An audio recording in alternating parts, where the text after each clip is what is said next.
السلام علیکم معزز ناظرین، کیا حال ہے؟ امید ہے خیریت سے ہوں گے۔ اللہم صلی وسلم علی حبیبک سیدنا محمد مبارک وسلم وصلی علیہ۔ اللہ تعالیٰ معاف فرمائے، ہر مرض سے ہر مسلمان کی، ہر کلمہ گو کی حفاظت فرمائے۔ آج کل دل کا مرض بہت عام ہو چکا ہے، دل کے مسائل لوگوں کو کافی پیدا ہو رہے ہیں، اور اللہ معاف کرے کہ دل کی مسائل کی وجہ سے لوگوں کی ڈیتھ ہو جاتی ہے، ہارٹ اٹیک ہو جاتا ہے۔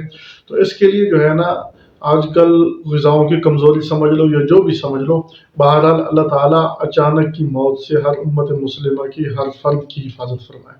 تو اس کے لیے ایک بڑا زبردست ہمارے اکابرین نے ایک نسخہ، روحانی نسخہ تجویز کیا ہے۔ میرا دل چاہا کہ میں آپ کو شیئر کر دوں تاکہ یہ صدقہ جاریہ ہو جائے، اور امید ہے کہ اللہ تعالیٰ ہم سب کو اس پر عمل کی توفیق عطا فرمائے گا، اور اس کی برکت سے ہم سب کو ایسے اچانک دل کے اٹیک اور دل کے مسائل سے ہماری حفاظت فرمائے گا۔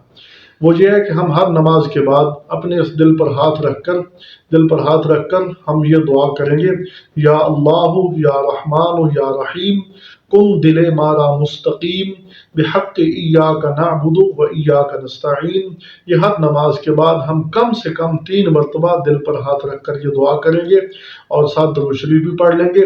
تو اللہ تعالیٰ درود شریف کی برکت سے اور اس دعا کی برکت سے اچانک حادثے سے اور اچانک ایسے دل کے حادثے اور مرض سے اللہ تعالیٰ اپنے رحمت سے حفاظت فرمائیں گے۔ وصلی اللہ علی النبی الکریم وعلی آلہ وصحبہ وبارک وسلم۔